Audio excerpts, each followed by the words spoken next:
ഉൽപ്പത്തി 1-ാം അധ്യായം 1 മുതൽ 30 വരെയുള്ള വാക്യങ്ങൾ. ദൈവം പ്രപഞ്ചത്തെ സൃഷ്ടിക്കുന്നു. ആദിയിൽ ദൈവം ആകാശവും ഭൂമിയും സൃഷ്ടിച്ചു.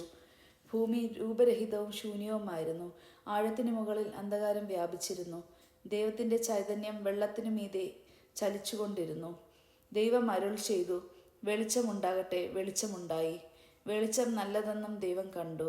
അവിടുന്ന് വെളിച്ചത്തെ ഇരുളിൽ നിന്ന് വേർതിരിച്ചു. വെളിച്ചത്തിന് പകലെന്നും ഇരുളിന് രാത്രിയെന്നും പേരിട്ടു. സന്ധ്യയായി, പ്രഭാതമായി, 1-ാം ദിവസം. ദൈവം വീണ്ടും അരുൾ ചെയ്തു, ജലത്തിന് മധ്യത്തിൽ ഒരു വിതാനമുണ്ടാകട്ടെ.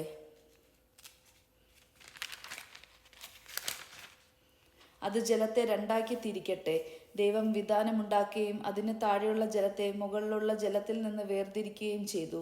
അപ്രകാരം സംഭവിച്ചു. വിതാനത്തിന് അവിടുന്ന് ആകാശമെന്ന് പേരിട്ടു. സന്ധ്യയായി, പ്രഭാതമായി, 2-ാം ദിവസം. ദൈവം വീണ്ടും അരുൾ ചെയ്തു, ആകാശത്തിന് കീഴിലുള്ള വെള്ളമെല്ലാം ഒരിടത്ത് ഒരുമിച്ച് കൂടട്ടെ. കര പ്രത്യക്ഷപ്പെടട്ടെ. അങ്ങനെ സംഭവിച്ചു. കരയ്ക്ക് ഭൂമി എന്ന് ഒരുമിച്ച് കൂടിയ ജലത്തിന് കടലെന്നും ദൈവം പേരിട്ടു. അത് നല്ലതെന്ന് അവിടുന്ന് കണ്ടു.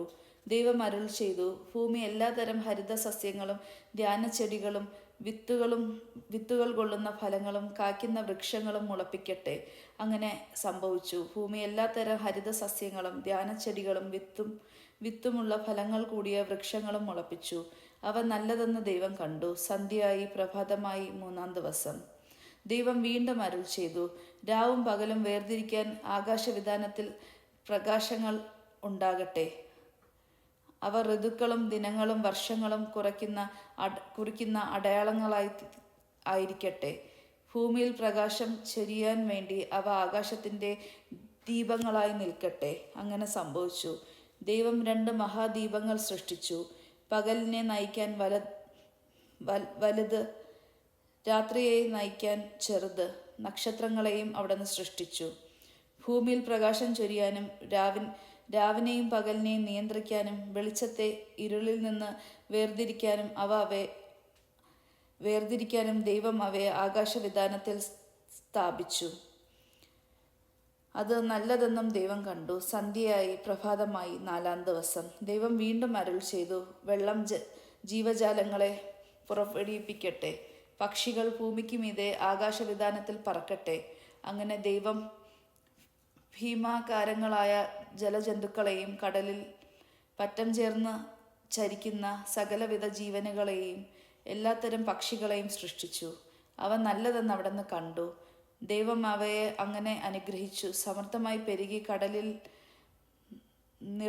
നിറയുവിൻ. പക്ഷികൾ ഭൂമിയിൽ പെരുകട്ടെ. സന്ധ്യയായി, പ്രഭാതമായി, 5-ാം ദിവസം. ദൈവം വീണ്ടും അരുൾ ചെയ്തു, ഭൂമി എല്ലാത്തരം ജീവജാലങ്ങളെയും കന്നുകാലികളെയും ഇഴജന്തുക്കൾ, കാട്ടുമൃഗങ്ങൾ എന്നിവയെ പുറപ്പെടുവിക്കട്ടെ. അങ്ങനെ സംഭവിച്ചു. അങ്ങനെ ദൈവം എല്ലാ ഇനം കാട്ടുമൃഗങ്ങളെയും കന്നുകാലികളെയും ഇഴജന്തുക്കളെയും സൃഷ്ടിച്ചു. അവ നല്ലതെന്ന് അവിടുന്ന് കണ്ടു. ദൈവം വീണ്ടും അരുൾ ചെയ്തു, നമുക്ക് നമ്മുടെ ഛായയിലും സാദൃശ്യത്തിലും മനുഷ്യനെ സൃഷ്ടിക്കാം. അവർക്ക് കടലിലെ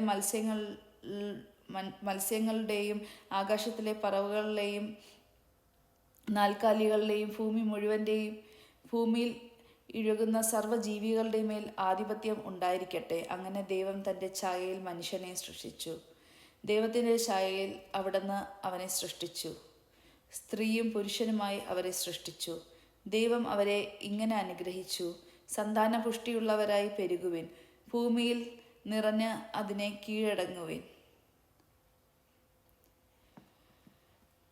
കടലിലെ മത്സ്യങ്ങളുടെയും ആകാശത്തിലെ പറവകളുടെയും ഭൂമിയിൽ ചരിക്കുന്ന സകല ജീവങ്ങളുടെയും മേൽ നിങ്ങൾക്ക് ആധിപത്യം ഉണ്ടായിരിക്കട്ടെ. ദൈവം അരുൾ ചെയ്തു, ഭൂമുഖത്തേക്കുള്ള ധാന്യം വിളയിക്കുന്ന എല്ലാ ചെടികളും വിത്തുകൾ കൊള്ളുന്ന പഴങ്ങൾ കായ്ക്കുന്ന എല്ലാ വൃക്ഷങ്ങളും ഞാൻ നിങ്ങൾക്ക് ഭക്ഷണത്തിനായി തരുന്നു. ഭൂമിയിലെ മൃഗങ്ങളും ആകാശത്തിലെ എല്ലാ പറവകളും ഇഴജന്തുക്കളും ജീവൻ ശ്വാസമുള്ള സകലതിനും ആഹാരമായി ഹരിത സസ്യങ്ങൾ ഞാൻ നൽകിയിരിക്കുന്നു. അങ്ങനെ സംഭവിച്ചു. ഞാൻ സൃഷ്ടിച്ചതെല്ലാം വളരെ നന്നായിരിക്കുന്നുവെന്ന് ദൈവം കണ്ടു. സന്ധ്യയായി, പ്രഭാതമായി, 6-ാം ദിവസം.